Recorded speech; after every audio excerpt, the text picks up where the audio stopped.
Hi, and welcome to the latest episode of Jam in the Print Room. This episode is a special one, talking about all things employment law, national insurance minimum wage increase, and everything like that, as well as general chit chat. So, we've got special guests today, which is Zhaleh and Gareth from HF. Hi, guys. Hi. Hi. Hi. How are you both? Very well, thank you. Thanks Yeah, for good, having us. thanks. Good. Andy, Jack, how are we? Good, thank you, mate. How are you? Yeah, very good indeed. Yeah, Very good decent. indeed. Yeah. How about you, Matt? Are you well? I'm all right. Yeah, I'm good. Looking well. Back from the Easter kind of madness of half term and all that type of stuff. So yeah, kind of back into the throes of it. So first of all, I would love you guys to have a bit of an opportunity to introduce yourselves, tell us a little bit about the firm and what you guys are up to, and then we'll get into the kind of nitty gritty of the kind of discussions. But first and foremost, let's just make everybody aware this is just our opinions on all the latest kind of legislation and government changes to the kind of employment rights bill and national minimum wage increases and things like that. So yeah, don't take it as gospel, but just our take on things. So yeah, over to you guys. Yeah, thanks, Matt. So yeah, quite rightly, as you say, none of this is intended to be legal advice, just some of the high level overview of some of the legislative changes. But nice to meet everybody, and thanks for having us, as I say. So I'm Zhaleh Hawkins. I'm an employment solicitor and a partner and the deputy head of employment at Horwich Farrelly Solicitors. So I'll allow Gareth to do his intro.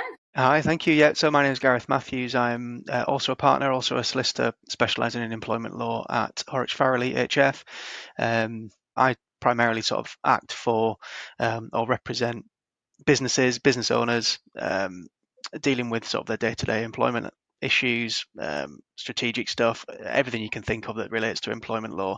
We're helping our clients with. So yeah, it's a very interesting time. Yeah. There's lots going on in the employment space at the moment, so even keeping us busy and on our toes. So good opportunity to chat through some of those things today. Good. So that leads us nicely into kind of discussion point one. As someone that's pretty close to my kind of customer base and the industry as a whole, I know that there has been and will continue to be kind of concerns about the national kind of minimum wage increase, the NI increases to kind of businesses that happened on April the 1st. So as a very much an SME size industry, like, can you just tell us from your kind of personal take and in real terms, like, what does it mean and how does that look for SMEs? Yeah, of course. So, I mean, we all know there's been increases, and it might be helpful if I sort of give a quick overview of those changes and what's happening in that space at the moment. So, as we know, there's been increases to the national living wage. Anybody aged 21 and over, with effect from the 1st of April, that rate has gone from £11.44 to £12.21. So there's a 6.7% increase. For national minimum wage, those aged 18 to 20 are now paid £8.60, now £10 an hour. So that's a 16.3% increase, which is quite significant. And then for those that are 16 and 17 and anybody at apprentice rate will be from £6.40 to £7.55 per hour. So that's an 8% increase. So overall, quite significant increases there. And as you know, coupled with that, there are national insurance contributions which have increased from the 6th of April. So those rates have risen from 13.8% to 15%. So there have been increases across the board, which of course, as you say, SMEs have been, will feel the effect of. The level at which employers are starting to pay national insurance contributions has also been reduced from £9,100 to £5,000 per year. So that's, that kicks in earlier. To help businesses offset the increases for national insurance contributions, the employment allowance, which helps eligible employees reduce their national insurance liability, has risen from 5,000 to 10,500. So that has gone up to help bridge the gap. There once was a £100,000 eligibility threshold, which has now been removed, which means that most employers, regardless of the size, will be able to claim that allowance. There's a lot of changes, which obviously, many businesses will feel the impact of. So in real terms, what does that mean? Not all companies will be affected, and some will, benefit from the increased employment allowance. However, I think many, will face significant higher costs from the rising contribution rates and the lower threshold. And for many SMEs, I think that could significantly impact their cash flow and profits. So really, to put that into context, somebody who's full-time on the national living wage, say working 38 hours a week, they'll now attract £2,879 in national insurance contributions, which is a 54% increase from last year's, which would have been 1,872. So that sort of gives it a bit of context. So yeah, big changes there. And the Office for Budget Responsibility estimates that there'll be overall, the changes will add around 2% to employers' payroll costs. So I think those changes, coupled with the strengthened employment rights, which my colleague Gareth will touch on shortly, will certainly, impact the workforce, for many SMEs. Yeah, I guess it feels more bad than good, doesn't it? It feels like people are getting battered from like left, right, and centre for this. And you did mention there about the kind of increase of the kind of bridging gap, and I guess we've had enough of a notice and time to see this coming and be able to calculate that into our kind of P&Ls and things like that. But I've had some clients literally say, like, we've got to invoice an extra £250,000 in a year just to stand still.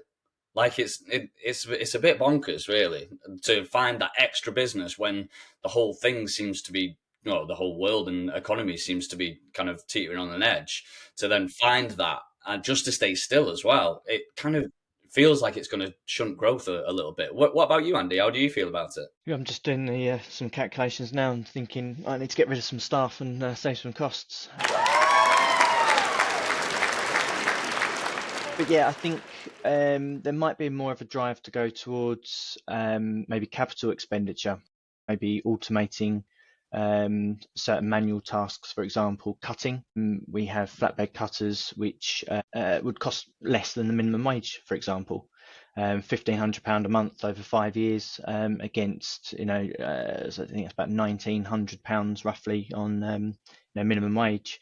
So I think people will start to maybe look at products which might support their business rather than maybe hiring, which will cost them significantly more. Brilliant news for me then. Thanks. Well, all I got from the end of that is that you're not hiring, so we'll move quickly on to the next one. I always do. You mentioned there that there's a perception that it's going to be hard, and Andy's kind of at the coalface a little bit with his business. But I'm really interested to explore. Really, it can't all be doom and gloom. There has to be some positives there. Yeah, I mean, this is the thing. I mean, I think businesses will be looking at ways to reduce, their overhead, their expenditure, so they can pull back some of, the increased costs elsewhere. And some ideas that clients of ours have had in terms of sort of offsetting those increased costs are things around outsourcing, where that's possible, whether that be payroll, like HR activity, marketing, that type of stuff. They might look at salary sacrifice schemes. They might already have those in place, but those kind of things come with a benefit to the employer and the employee, where you can pass on those tax savings, whether that be through like pension contributions, cycle to work schemes, childcare vouchers, that kind of thing, where you're reducing the national insurance contribution and tax liabilities for both. So we also see that as a competitive way to offer benefits for our employer clients to help attract better talent and retain that talent as well. So that that, I think that's a good one to look at. And also other ideas for offsetting the increased costs might be things like negotiating your contracts with your suppliers to cut those costs down if you can, and utilising the national insurance thresholds where you can to reduce costs. For example, workers under the age of 21 are exempt from employee national insurance contributions altogether. Now, I'm not suggesting that you employ, just the younger workers, but there are organisations who may well benefit from, say apprentices who may potentially fall within the exempt scheme, or that they might be taking on graduates, for example. Thanks so much for that, really. And I think from that kind of safety net of employees as well, they will know that there's kind of additional costs to businesses to employ people and things like that. So you touched on there about the kind of additional benefits that you could look at rather than just kind of additional pay rises and things. So is there anything else that you think that employers can do to reassure employees that kind of everything will be okay? Yeah, I mean, I think it's important that as an employer, you demonstrate that we acknowledge, we don't hide from, things that are happening. We know that they're happening. Have like an open line of communication to the extent that you can with your workforce. Reassure them that, for example, restructuring. A lot of people might think this, these changes, these increased payroll costs might result in restructuring and potential redundancies. That's always considered as a last resort. So talk to them about, the proactive steps that you might be considering to take as a business, and keep that line of communication open. And I think that, that will hopefully help in some way to steady the ship, and acknowledge and recognise that, in some scenarios there will, be a need for change. I think an important one as well is always asking if your employees, what their view is. Do they have a view? Do they have any ways of, they think we can mitigate this impact, for example? I think that they, allowing them that opportunity to be heard goes a long way. No, I think you're absolutely right. Inclusion, and people feel kind of immensely kind of valued if there's an opportunity to contribute to that business as well in uncertain times. Absolutely.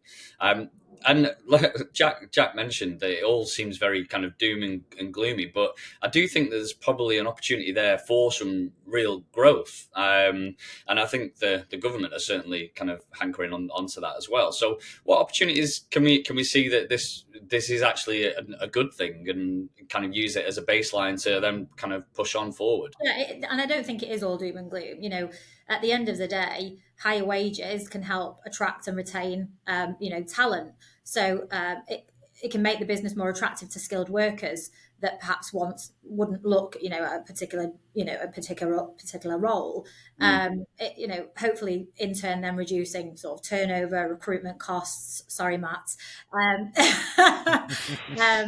I think investing in sort of employee satisfaction often leads to higher productivity, and loyalty. So, in turn, with the increased cost, businesses can then focus on upskilling the workforce and streamlining operations. So, like we touched on earlier, maximising efficiencies where you can, making sure you train from within, not always looking to outsource.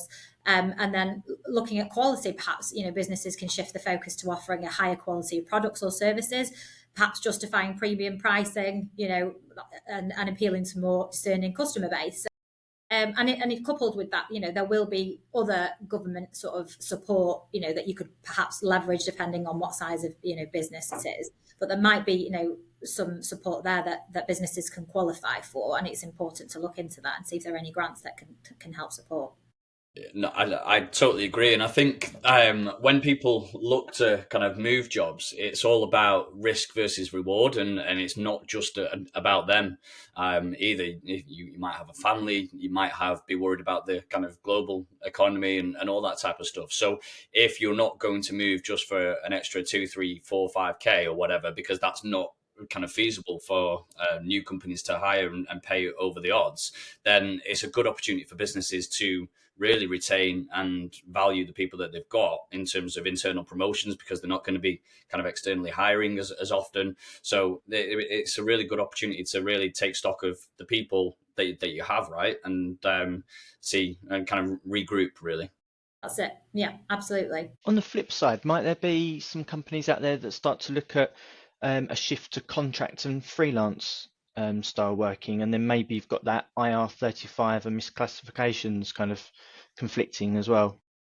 Yeah, absolutely. You're right. Some businesses might look to outsource or engage sort of self-employed contractors to pick up various bits and pieces. But then with that comes the IR35 and ensuring compliance with that and making sure that, the status is truly what it is. So that opens another door to potential risk areas from a legislative perspective. But it's certainly one thing that businesses may consider. And I think one thing that kind of leads nicely onto that is, and this is probably where Gareth is going to come in a little bit more, but kind of looking at the Employment Right Bill, in addition to all these kind of changes of legislation and national, like the increases and everything like that.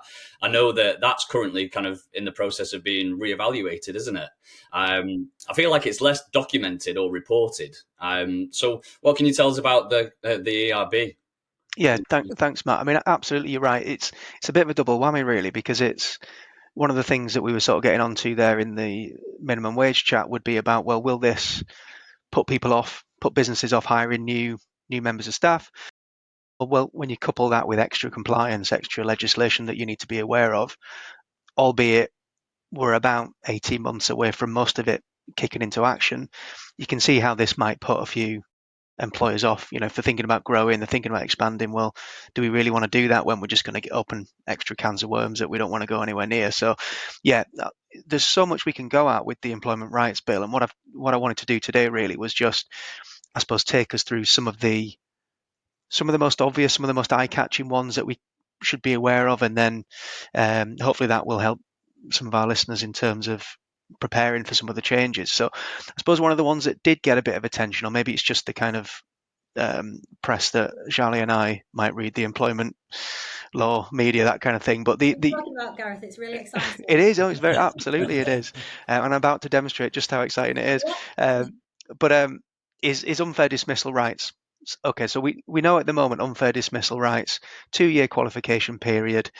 It was designed that way. It used to be when I first started practicing, it was a year. It was bumped up to 2 years with the really express intention of giving employers longer and more confidence to kind of take on employees. Know they've got a bit longer to see whether that works out and not be worried about being caught in red tape for those first couple of years. That's going to be completely changed. That qualifying period's going, and from about the autumn of next year, 2026, we don't know exactly when, but we're looking at around then at the earliest when this will come in. From that point onwards, there will be no qualification period for unfair dismissal. So the day one you employ somebody, that very first day they're employed, they're protected from unfair dismissal. Now, what that means then is your scope for dismissing that employee if things go wrong are limited in terms of there needing to be fair reasons and there needing to be a fair procedure to go through. Now, you might think, well, of course, a good employer would always want to dismiss people for the right reasons and do it properly. But of course, things can go wrong, and if you don't quite get it right, you can be caught up in claims. So that has the potential to really burden employers with a great increase in unfair dismissal claims. If you qualify for that right from day one as opposed to 2 years, it stands to reason that there's a likelihood of being increased claims. Now, it's not quite as bad as those headlines first sounded, because the government has recognised that, okay, that's going to really put a lot of pressure on businesses from day one. Let's still try and balance that against what employers will be used to, which is using probationary periods during those early periods of employment. Typically, you might use anywhere from 3 to 6, 9 months maybe as a probationary period. Again, we don't quite know how this is going to come through, but we know there's going to be some allowance for what's being called a light touch dismissal during the, quotes, initial period of employment. So we're expecting some form of probationary period ability to use a probationary period in that maybe first 6 months or so of employment. Now, it might sort of enshrine that what you need to do in that time a bit more than it currently is. So there might be a sort of minimum level of process, maybe a meeting, written reasons, explain why you're doing it, but within a decent degree of freedom for an employer in that early period to at least recognise, I brought this person on, they promised a lot, they've not quite delivered, I don't think they're quite cut out for this, they're not performing to where I expected. I can use this light touch dismissal process during this early period. So there is still a little bit of freedom there, but generally it's going to be a lot tighter on that dismissal. A good time to get a recruiter involved as well, then, to have that extra due diligence, eh? Yeah, make sure that, absolutely, making sure you're getting that recruitment right. And I think you're absolutely right, Matt, because it will put pressure on, not pressure, but it will challenge employers to get recruitment right, because you can't take as many risks in, well, we'll give that person a go and see what happens.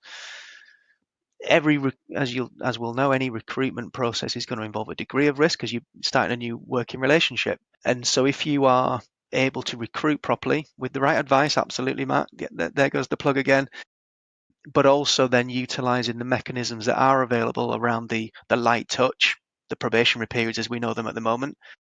If you can get those things right, you can really cushion the blow of a lot of that change.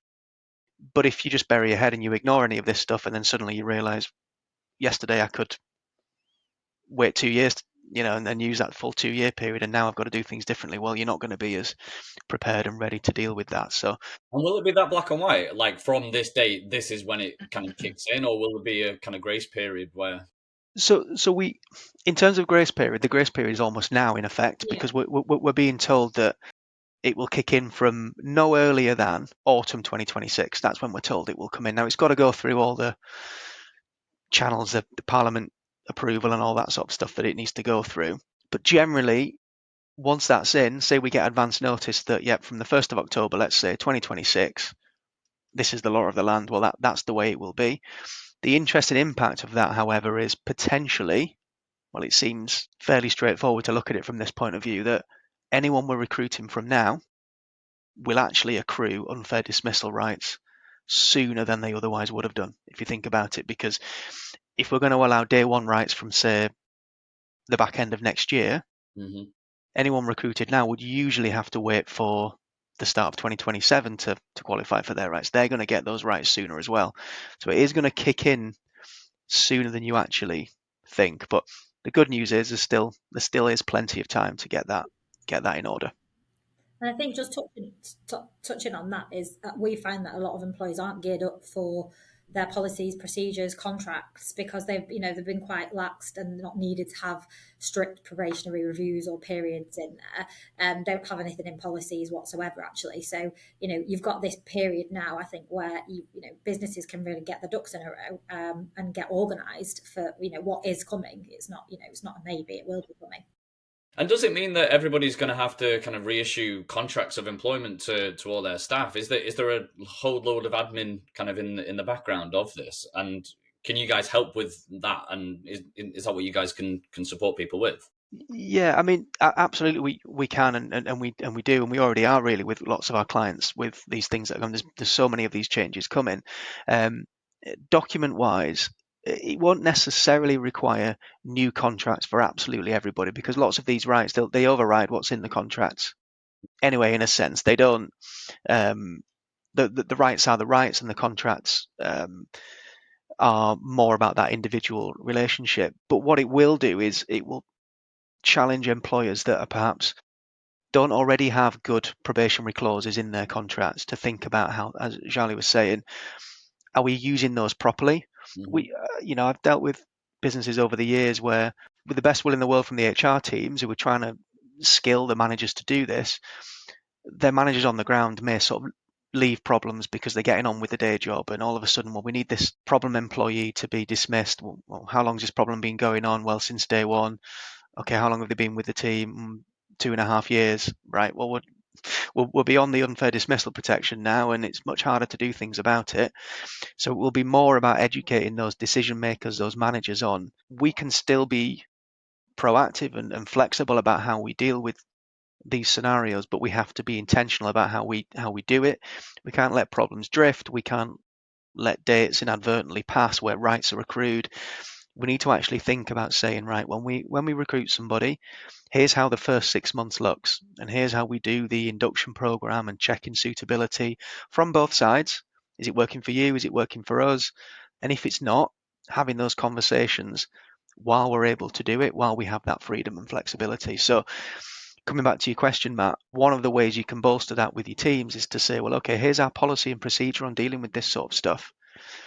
And it has to be sort of effective and something that we actually do use. It's not just a policy we put on a shelf and that's done. But here's how we're going to deal with it. Here's how we're going to use probationary periods. Here's how we're going to manage the first 6 months of someone's employment period, and manage it in that way. So that will really, really help. And obviously, yeah, absolutely, we can and do support businesses with that.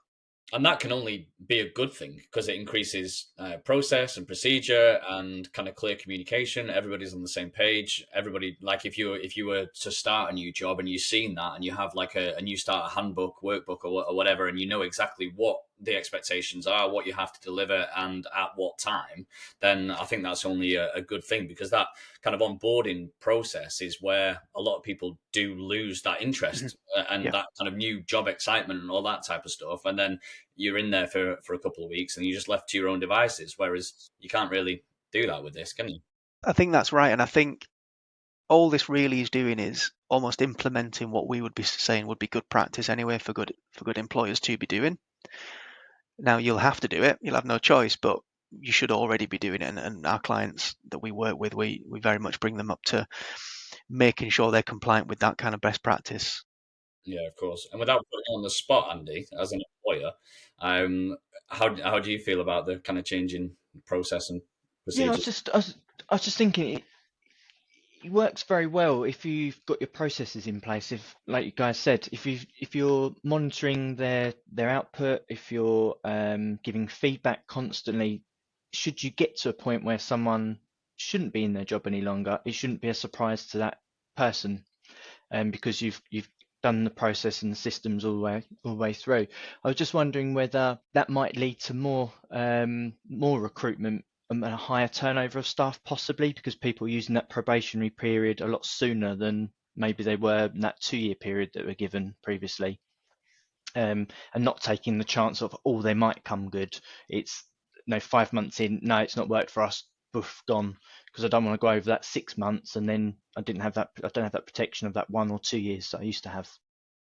Possibly, I think that's a good observation. I think it very well could, but that again is, I suppose, that is the way currently that's 2 years, and employers can use that 2-year period to do that in effect. And you're right, it may just bring that into a tighter time period, but potentially may be better for everyone in the sense of, that's not tipping over into a period where they qualify for unfair dismissal, right? It's much harder to deal with that when you want that relationship to come to an end, risk of claims, etc. The one thing I should probably mention on that is this light touch, this probationary period option that we believe will still be there. It won't apply to effectively redundancy type scenarios. So it will only apply to scenarios that you would say, I suppose a way of looking at it would be that something in control of the employee. So if they're not performing, their conduct isn't up to scratch, then we can use this light touch dismissal. If it's something where our business changes after recruiting someone and that requires a redundancy, we won't have that light touch option. We'll need to deal with that as though it were currently someone with 2 years service. There's no change to the qualifying period for a redundancy payment in itself, but for that process and that fair process, we'll need to do that in the correct, proper manner. We won't have that light touch option available for redundancies. That's quite an important one to. So when we're talking about recruiting colleagues to grow and take a chance, and we might fall back on redundancy if that growth doesn't pay off. We can do that, but we'll be covered by this day one obligation protection for unfair dismissal. So it's just worth bearing that in mind.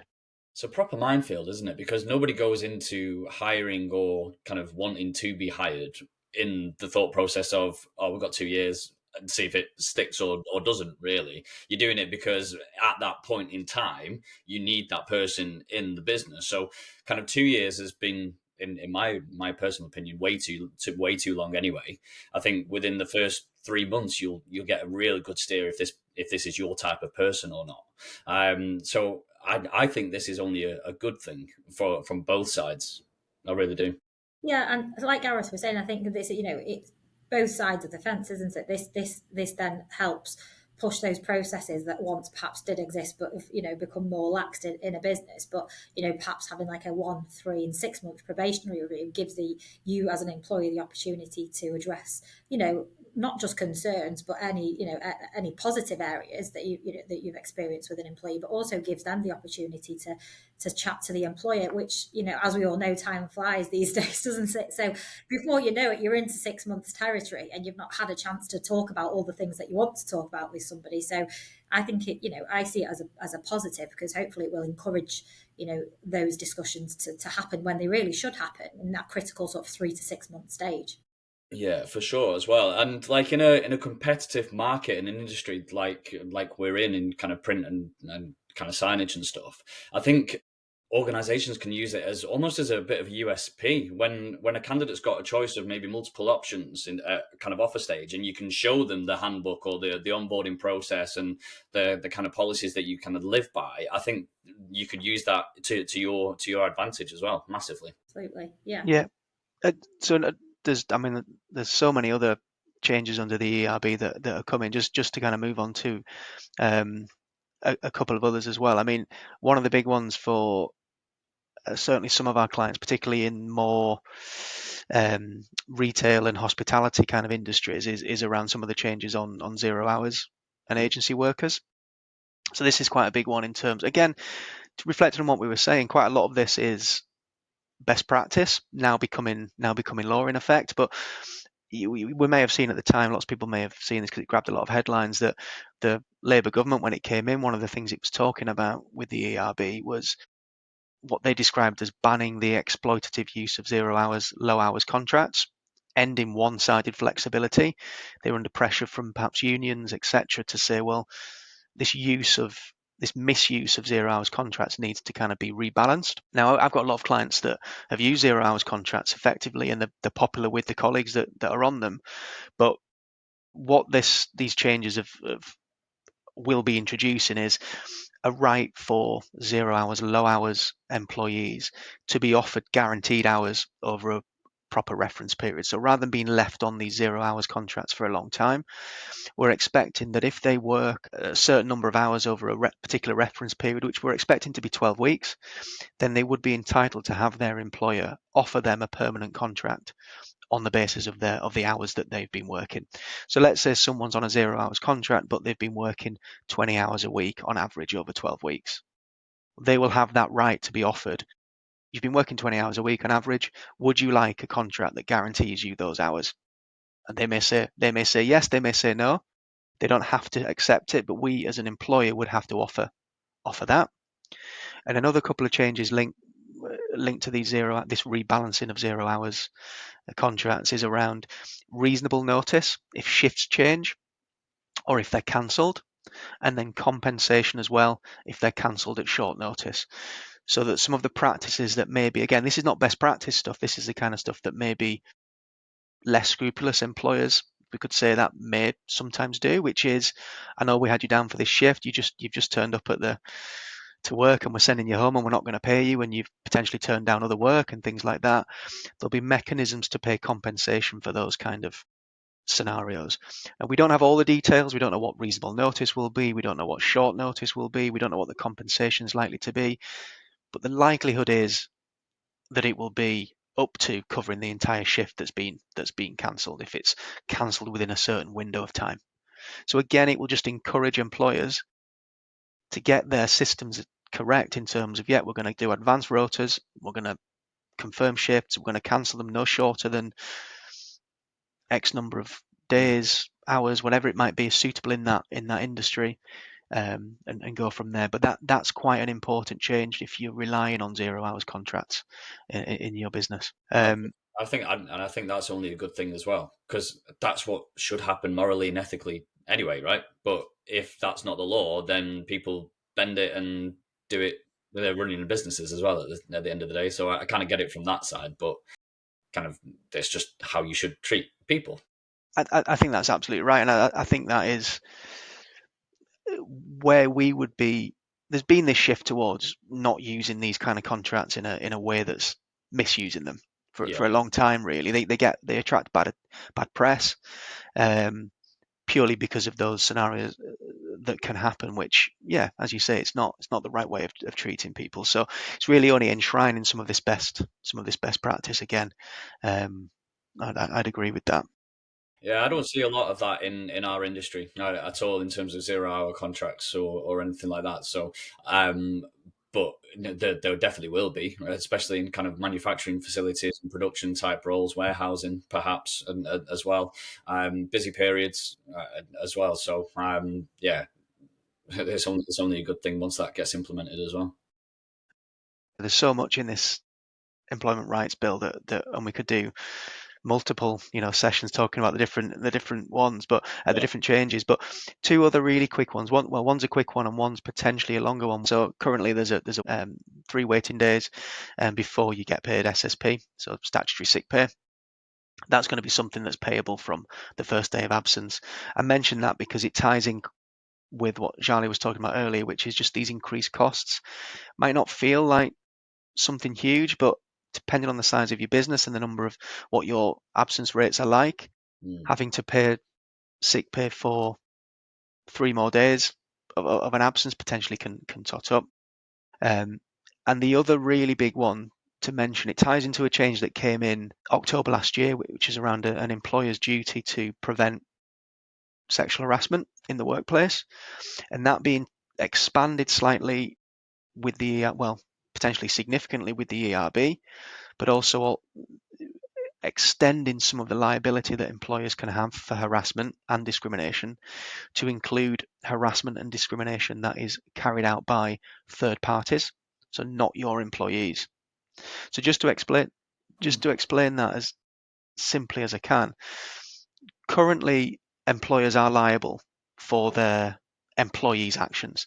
So if you've got two members of staff, one says something that is discriminatory or amounts to harassment against the other, you as the employer in most cases will be liable for that. Very small circumstances, limited circumstances where you can avoid that liability, but for all intents and purposes, most of the time you're going to be liable for your employees' actions. Now, since October last year, we've had a more proactive duty to actually go and preempt and prevent sexual harassment. So not at the moment harassment that relates to other characteristics like race, gender, that kind of thing. Mm-hmm. But around sexual harassment, we've had a preemptive, proactive duty to prevent that and take reasonable steps to prevent that.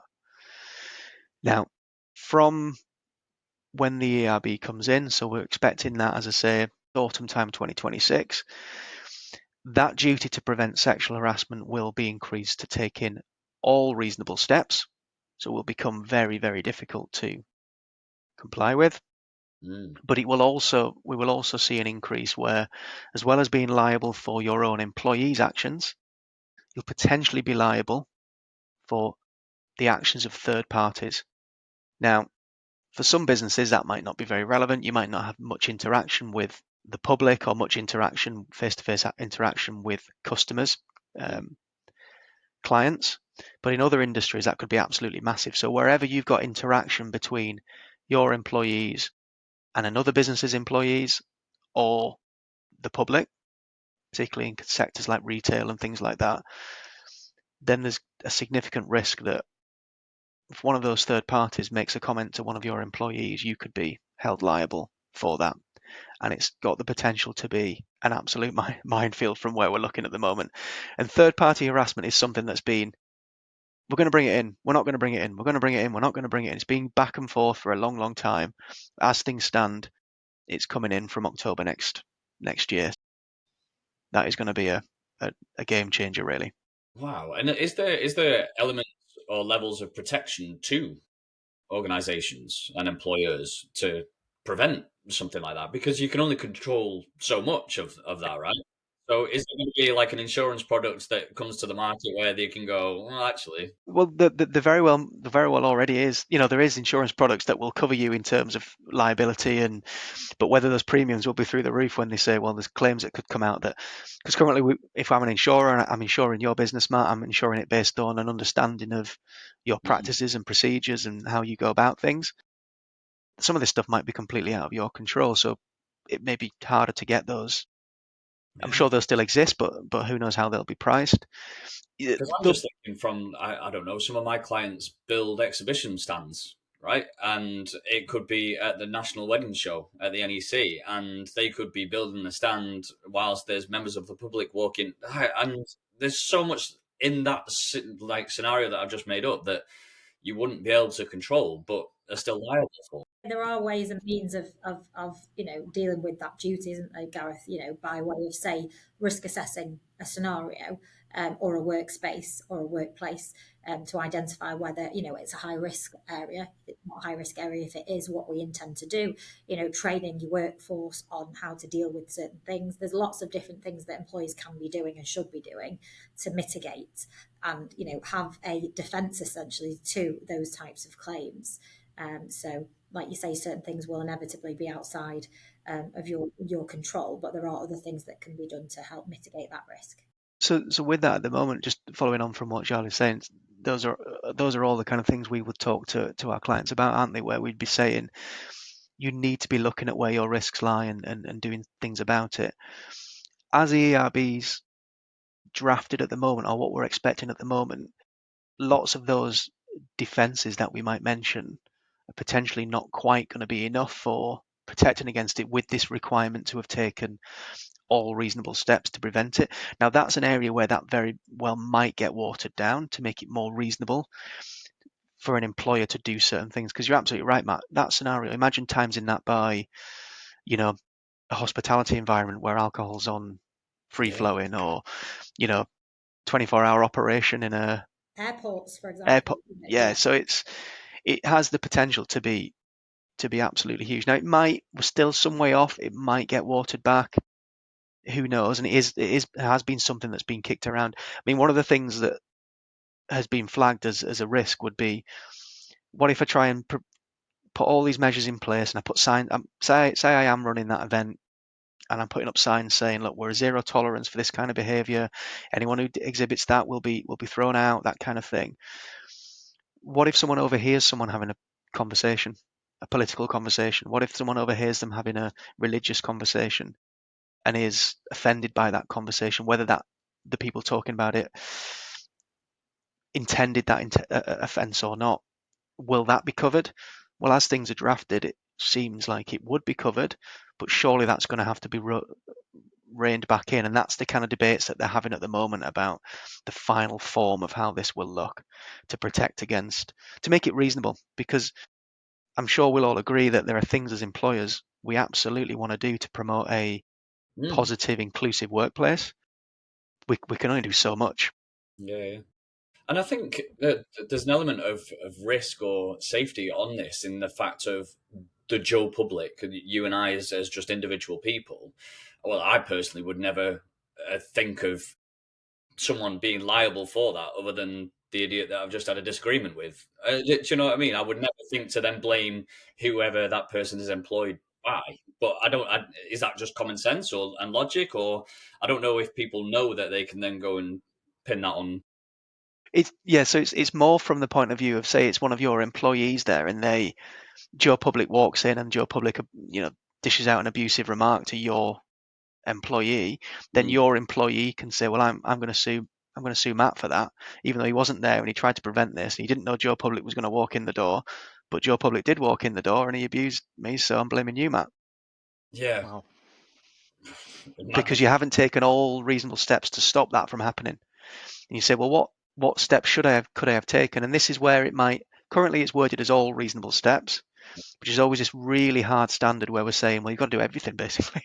And if someone can think of a reasonable step that you haven't taken, then you failed to make all reasonable steps. One of the things, say, on things like training, we often have, even now, clients will, carry out some diversity and equality training, or dignity at work training, tick a box at induction, and then put, that's it, and the employees are never trained again, and 6 years on something happens and they try and rely on this one session that they did 6 years ago. That's not enough. These are the types of things that employers want to be keeping on top of, regardless of what changes are about to come. Again, getting the ducks in a row and making sure that they know what their induction and future sort of processes are going to look like, to make sure that they're educating the workforce, because obviously the shape of employment law has changed a lot over the recent years, and it's hard as employment lawyers to keep up, let alone as lay people. Yeah, no, absolutely. Maybe refresher kind of training sessions and things like that, maybe on a quarterly basis, and PDPs and stuff. And staging that as well for like levels, so managerial, and then let's say shop floor, whatever it might be, for example, to make sure it's at the right level, it's pitched at the right level, so people know what their obligations are, in their respective roles. That's it. And it's about, so colleagues, generally it might be about what's acceptable, what's unacceptable in the workplace. But for our managers and our decision makers, it will be, how do you spot this? How do you step in and prevent it? How do you respond to a complaint? Most of the complaints I've sort of dealt with over my career, when they've really sort of spiraled and snowballed, has been when it's not been dealt with properly in that first instance. Employees might complain about something, and if that was sorted out there and then, that might be the last we hear of it, in a sense that, you've complained, we'll deal with it, we'll tackle it, disciplinary action if we need to against the person who committed it. All this sort of stuff is dealt with and taken seriously. Where I've certainly seen lots of problems is where that first hurdle is just not dealt with properly. So then employees are thinking, well, I complained about this. You just tried to sweep it under the carpet. Now I've had to take it further. Oh, it's still not being dealt with properly, and it becomes something. You're right, Gareth. Often you find as well it's because, say, at managerial level, they can't spot what is an issue because it's all, well, we've always had this banter, or they've always spoken to each other like this. That's not a defence, I'm afraid. So I think that if they're not trained at the right level and don't understand what will get you into hot water and what really shouldn't be happening in the first instance, then that's inevitably going to cause some problems down the line. Probably something that bigger companies will probably be able to do much easier because of the size of their company and probably budgets as well than a 4, 5, 10-person company. You could get a trainer in to go through all of those things, what you shouldn't do at work, and have and deliver that for 50 people at £5,000. But £5,000 to that smaller company is quite a lot of money, and it's more budgets and more profits that are being used to kind of bring the standard up of that smaller company, which they might not have those profits to do that. So with the NI, contributions that are going up with training for these kind of things with the ERB, it's all adding to more costs of those smaller companies. So it might see a drift away from those smaller companies as they possibly close down or go under, and then the bigger companies, the ones that maybe thrive a little bit more, perhaps. And it's a time element as well, isn't it? If you're then going to take out a quarter of your business at any one time to kind of do this refresher training and things like that, it's a loss of productivity and all that. But then a kind of greater thing of that is that it's a generational kind of problem as well, isn't it? Like a lot of businesses are kind of owner managed and maybe then passed down kind of by generations. And Charlie, you said the same thing in terms of, oh, we've always done it this way. It's all right. We can have this little bit of banter, and it's in most cases there's no harm meant in it. And I know it's not a kind of defense, but then if you've got more kind of streetwise people coming in at the ground, and you say a comment to them, and they know more about their rights than like an off the cuff comment is, then you're very, very quickly in hot water there. So there's a whole educational piece to this as well, isn't it? Absolutely. Yeah, that hit the nail on the head there. I think culturally, some businesses may run a certain way, and the generational sort of gap or changes, and you've got multiple generations in one organisation, and that definitely has an impact on how to tackle these things. Andy's right. In a larger organisation, you could have like an independent panel or a committee, but often people, and it is about people, they just want to be heard, listened to and heard, and feel like something's been done. So any company of any size can spare the time to at very least do that.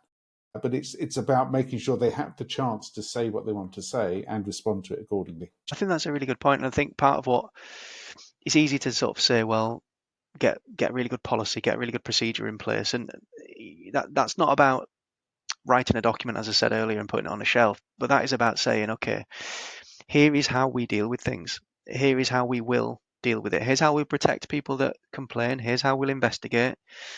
Here are the potential steps that we'll take when we investigate that, knowing that it might be different depending on the nature of the complaints.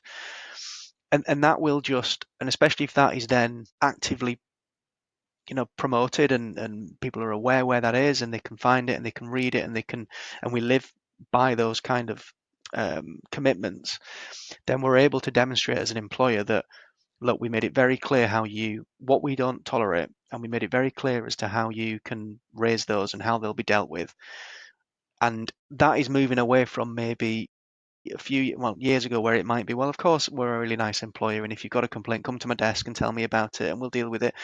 We can't really get away with that anymore, because the nature of some of these complaints need to be dealt with in a correct manner and be seen to be dealt with in a correct manner, not in a cynical way, but as in we will demonstrate that we deal with these things properly when they come up, to give confidence to our employees that we're a good employer and we take it seriously. Doesn't mean we uphold every complaint, but it means you can be sure that we will take it seriously and we'll review it and deal with it properly, and not be scared of taking action if that's what's justified. And I can tell you now that will set you out.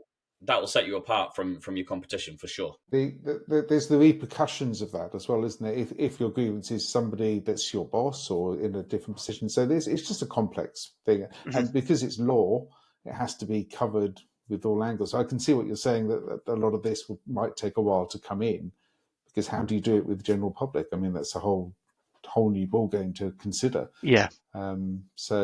But it's definitely worth being aware of and thinking about it before the rule comes in. Depending on your environment, you may need to think about that in whatever work environment you're in. How do you minimise the risk of causing issues?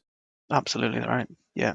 One more question from me before we move on to something slightly different is, well, obviously within the kind of print and signage space, it is SME kind of related. So sometimes you'll have, I don't know, someone that's just done or looked after the contracts of employment and the onboarding and things like that, like it's not their actual job to do it, and you don't have the funds or the capacity to hire a HR manager.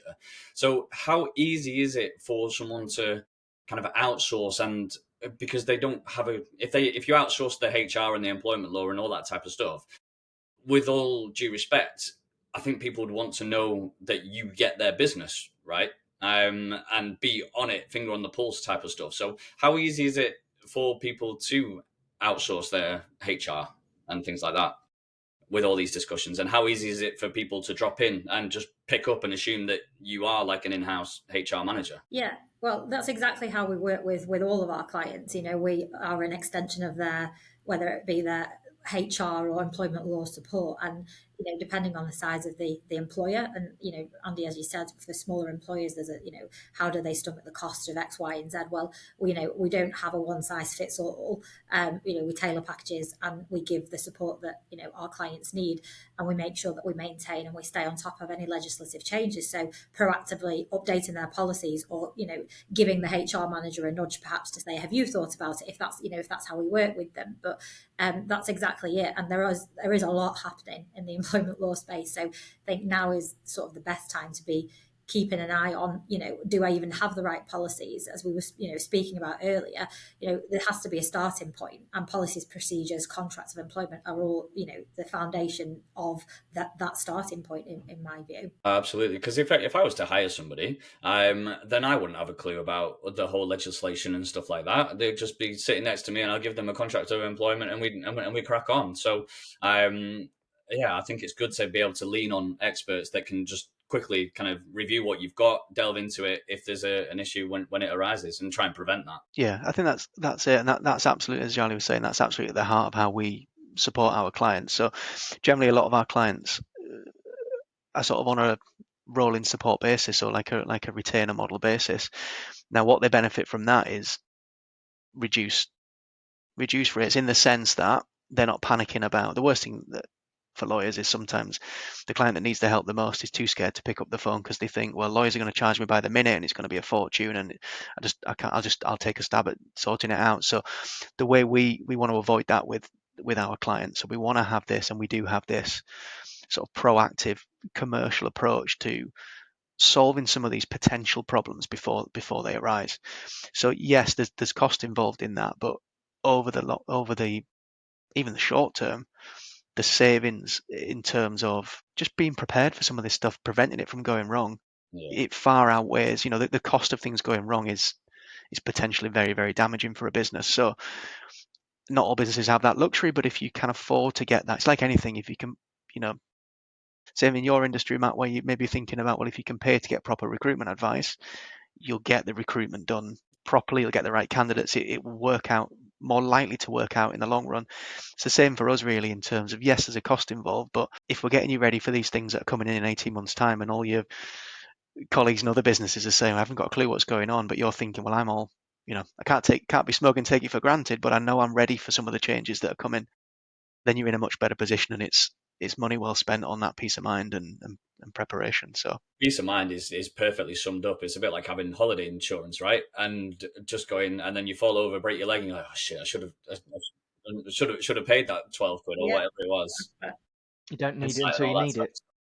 That's it. Yeah. Cool. Well, that was very, very heavy, very black and white, but also kind of grayscale as well. So, moving on to the kind of last discussion point before the mystery question. A lot of this is kind of outside of our control, but what we can control as well at the same time to prevent those type of stuff. So, yeah, how are we all finding our markets? Because there is a lot of doom and gloom out there, kind of rising costs and things like that. So I'm going to go to Andy. How are you finding things? Are you seeing that there's like loads of growth opportunities? Is it a bit stagnant, or what's Yeah, going on? we're seeing a real big push on the bigger stuff actually. So flatbed printers, flatbed cutters, that kind of 50 grand to 80, 85 grand market. That's Really investment. going well. That's big investment, isn't it? Yeah, and yeah, it seems that those who are wanting to grow are still going to grow. I think I don't think they're holding back, and they're not, sitting on their money. They're really looking to push forward, and they've got big contracts of people we're speaking to. So yeah, it's been a great quarter really, and April has been a good start as well. So yeah, we're seeing some real like good green shoots of business coming through, despite all the doom and gloom that's out there, which has been nice. How about yourself? Feels very heavy, doesn't it? It really does. Q1 was pretty poor, to be fair. I think there was so much apprehension about the increase in costs and like the cost of employing people. I think from a candidate's perspective, just the global uncertainty, people were a bit like, well, actually, I'm just going to stick it out for a little bit, and that risk versus reward, or the reward for the risk of moving, just didn't really kind of show the benefits of doing so. So yeah, it was Q1 was all right. But like you said there, there's so much more activity now, and already for Q2, what with 3 weeks into it, and I've done the same amount for kind of April, May, and June than I did in January, February, March already. Yeah, Q1 was where it basically kind of hit even levels. But already in Q2, we're already ahead of where we were. So green shoots definitely. And I think people have just kind of gone a little bit like you said, like those that are going to grow, they're going to go like bollocks to it. Let's just go and push on and kind of seize the opportunity to kind of push on whilst other people might stagnate and go backwards a little bit and just roll the dice and see what happens. I'm seeing that quite a bit. What about you, Jack? Really for a tale of woe. It's marketing is tough. You mentioned earlier, it's definitely one of the first things to go by the by. I'll take the magazine out of the equation, just my PR business.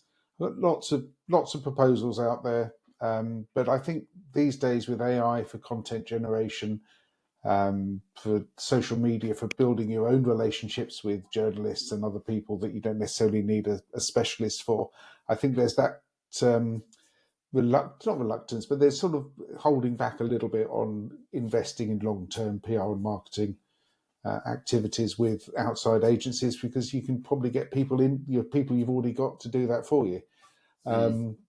But it does go in waves. I mean, I think what people find is, I'm going to do the marketing myself. So that person there can write the press releases. That person can do that. Actually, what happens, of course, is their normal day job takes over, and they don't ever do those things, and realise a few months later that none of it's happened. And that's when, actually, could you come and do that for me? Yeah, Andy. But that's kind of the way. Yeah, I've been doing this game for a long time. It has changed dramatically over the years. So but that's the main thing. It's one of those things. So if you're looking at marketing, you absolutely can do it yourself, but then something else has to go by the by if you're going to do that. And if you don't do it at all, you get to that point a few months down the line where you realise that you don't have anything coming through to fill the gaps in your business. That's a knock-on effect, isn't it? Absolutely. You've got off it. Yeah. And what about you guys? How's the business? How's the market? How are you feeling about everything? I mean, good for us. It's busy. Lots of exciting things happening for us. Obviously, with all of the changes that are either already taking effect or due to take effect, it gives us lots to talk to our clients about and make sure that we can get organised and support them in the ways that they need. So we work with private and public sector. We do a lot of work for the NHS as well. So we see it from both sides really. So we do see the impact, but we can also see the support that we can offer them. So it's good. Yeah, I think that's right. I mean, employment's always an interesting area because almost when times are tough for clients, that might be when they need us the most, because they need to make redundancies perhaps, or let people go, or things like that, which is never nice, but they need help to make sure it's done fairly and people are treated correctly, and they don't end up making the scenario worse by getting sued as well on the other side. But then equally, if things are going well, if the economy is booming, which I mean, if you can remember when that last happened, let me know. But when everything's booming, they might be planning more. They might have a bit more money to spend on budgets and things like that, where they can plan ahead, and so we can be busy then as well. So employment generally can ride those kind of scenarios out compared to other areas of law. But then the other side of that is it's a really competitive space as well, because there's lots of law firms, there's lots of HR consultancies, there's lots of HR advisors. It's a crowded space, and so finding your niche in that, finding your area of expertise that makes you stand out from that huge crowd is always a challenge in employment law. It's not, there are certain maybe financial areas or tax areas that are really, really niche, and if you're the one expert, then you're fine. But in employment, it's the opposite, where there's lots of is a very competitive field. So standing out and making that difference for your clients is an everyday challenge, but is an enjoyable one. It's very similar to our previous guest, Luke at Howdens. He's that works for an insurance business, and they've got a particular vertical within the kind of print space. And it's very similar, isn't it? Like insurance is a blanket thing, but then when you're kind of a specialist in that area and that niche, and you're the go-to person, then you can very, very quickly kind of create opportunities for you and kind of be immersed in it. So, which leads us very nicely onto Luke's mystery question. I knew that was coming.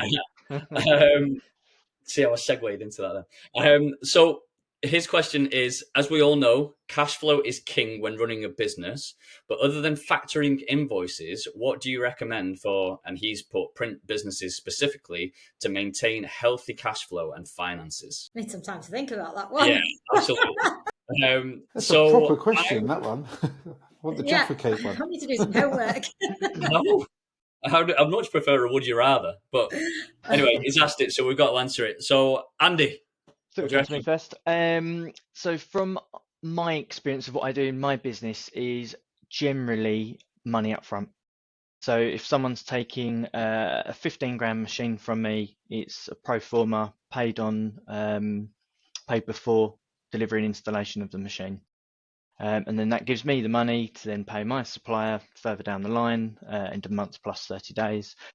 And I've got a commitment from that customer that they want the kit. Otherwise, I get the kit 3 days before. They then say, "Oh, actually, no, I don't want it," and we're left holding a printer, which might be quite a niche one.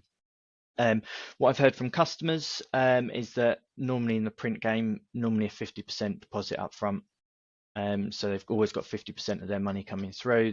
That covers majority of their costs, labour, and then they're chasing on collection or delivery of that item for the rest of the 50%. So then they've got the money to pay the suppliers. I think that's pretty standard in the print industry, 50% up front.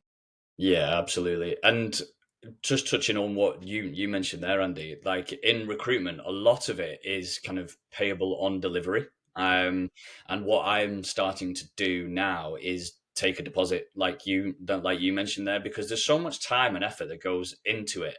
And there's so many kind of values and benefits of taking a small deposit up front.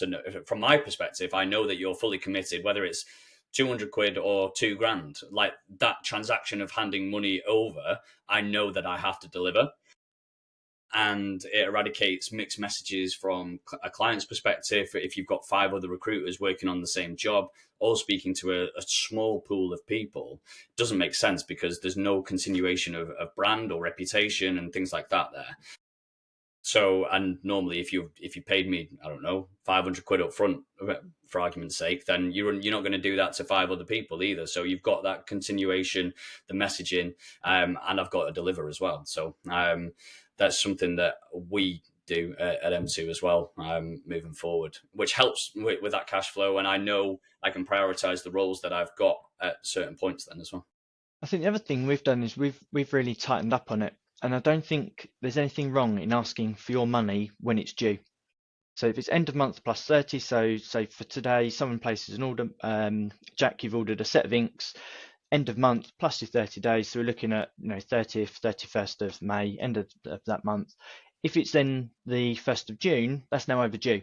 So people get put on stop, not necessarily harshly, but we say, look, we can deliver that ink for you, but we need a payment date for this. If they go above that 1 week, 2 weeks, then we put them on stop. I don't think there's anything wrong in asking for money that's due, and I think a lot of people shy away from that. Yeah. A business is a business when it's a two-way transaction. I give you goods, you pay money. Until they've paid the money, it's not really a good business. So you need to be a little bit firmer on credit control, and that's what keeps driving the money coming back into your business. We have that as well. So in terms of if you don't pay your invoice on time in the agreed time that we do, then the rebate period that we offer you and the protection of that person is kind of null and void. So you have to pay on time for everything else to kind of fall into place, which I think is pretty standard and should be fair as well. But sometimes it's not. Worked a lot with companies like Andy and distributors here. If I buy a £50,000 printer from Andy, he's buying it from a distributor.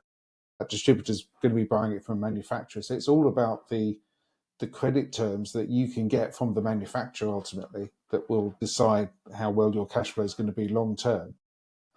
If they're going to give you 90 days, which if you can negotiate that up front. I mean, back in the last days of when there were booms, which I think was probably pre-2008, the other trouble is it's so long between paying for these things, fluctuations in currency, it's hugely damaging to a lot of companies because suddenly you've taken payment for a printer, so you have to pay more for it. I think getting those agreements that you talked about there, getting some money up front, but also making sure that your suppliers' credit terms are a lot longer than yours will probably help your cash flow longer term. Right, you can't say. Well, I was going to say what you three have just said. So Well, I was going to say what Jack just said. Jack, you Go on, mine. Matt. Trying to scratch my head and I'll think of something else. But Gareth, you talked earlier on about kind of almost like mini retainers and Yeah. US payment and stuff, and I think that's probably I don't know whether printers could do that because it's not you're at the peril of so many different industries, but it sounds like that's how you guys kind of work and can work. Yeah, it's one potentially really good way is moving to that sort of effectively a subscription model in a way. We see so many businesses out there that's becoming a subscription based things that you couldn't, if you buy something off Amazon, it's always asking you to subscribe to it, and it might just be a one-off purchase that you think, why would I? So that's the way things are going, and that can obviously really, really help. And for us, it's well worth that. There's lots of other benefits to that as well in terms of long-term relationship and giving you that chance to deliver on that service. And clients that we have on that, I mean, we've worked with for many, many years. So it's a win-win really. So that really, really helps because that you can really control. That's all set up correctly in terms of, we've brought you on board and this is your payment date and get your, standing orders are set up and all that sort of thing. And if you miss payments, then there's, terms and conditions kick in, that kind of thing. But thankfully that never has to really happen because it's all just set up and organized correctly. So that has so many benefits for us, the subscription model. The other thing which is I was going to mention, which is sort of linked to what we were saying, but is an area where lawyers, when we're working on jobs, we can lose value, we can lose money, is if we're not getting the scope of what we're doing correct. So clients are expecting us to do something. We think the client's expecting us to do something different. And if there's a difference in, the size of the scope of what we're doing, I thought you'd do these extra steps. Oh no, you're only paying for these steps. It's a slightly different thing to think about, but that's what jumped into my mind in terms of getting this. This is what we're going to do. This is what the cost is. And we can then factor in things like fixed fees and rather than hourly rates that give people more certainty, but only if that scope is really, really tight as well. And they can just really help with knowing that you're getting paid for what you're doing. And not going beyond that and chasing payment by doing something a little bit extra to get the payment in. And those are the two things really that jump to my mind. I'm going to leave that one with Gareth. I've got nothing else to add. The only other one would be as well, actually, sorry, just to jump in again, would be lawyers don't necessarily always feel that enamored about it being part of their job, but getting paid for a job is just as important as doing the job. Yeah, of course. So it's not just about completing the job, billing it, sending out, forgetting all about it. From the moment you have that first call until the moment the cash comes in, that's the length of the job, and reducing that lockup period as far as you can is a really important part of a lawyer's job. And I completely agree with what Andy was saying. If you delivered on what you said you were going to do, you've done it on time, if not ahead of time, there's nothing wrong with asking to be paid for that. And the other things you can do around, money on account and all of that helps. But fundamentally, we should be more confident about having those conversations with clients and having them have those with us as well. I agree. And it's all about that relationship and mutual respect as well, isn't it? Because then, if for argument's sake, Andy doesn't pay his recruitment invoice, which hasn't happened, then I'm going to be like, oh, he did. I don't really want to work with him again, or it just kind of puts a little bit of a kind of dent in the relationship, doesn't it? Yeah. Especially if there's no communication there as well. So. The one I learned from very early in my career was, as soon as you've got a good result for a client, get that invoice out straight away. Yeah, absolutely. Get them paying when they've got a smile on their face. So again, it all helps, doesn't it? Yeah, of course, absolutely. Well, thanks for joining us. Thanks for all the information, and let's see what 2026 brings with all those changes. Absolutely. Thanks, All right, Ian. cheers. Cheers, guys. Thank you. Thank you very much. Thank you.